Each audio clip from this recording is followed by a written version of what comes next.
জানিয়ে কখনো বিয়ে করে ফেললে? আর বলিস না, আমার জিবি আমি তো নিজেই জানতাম না। বাস আমিও মায়ের সাথে গিয়ে কবুল বলে বউ নিয়ে বাড়ি চলে আসলাম। তোর বউকে এখনো দেখালি না। আরে যা বেটা, তাও তো কথা ঠিক।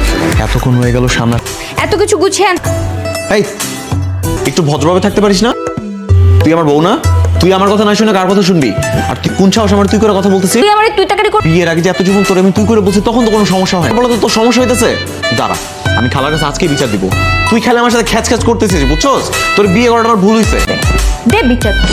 মানে বউ তোরা না এখানে টাকাটা আমার ভুল হইছে। বলছি মা বুঝাও, এই তো যেখানে সেখানে গিয়ে আমার মান সম্মানে 12টা বাজা দিচ্ছে।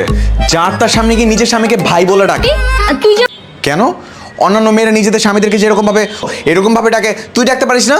শুনছো মা বইলো না, এই সব সময় উল্টা পাল্টা করবে। তুমি যা বলবা উল্টাটাই করে দেখাবে। আমরা করে বলছিলাম খালাতো বোনের সাথে বিয়ে পাল্টা করে দিচ্ছে একবারে।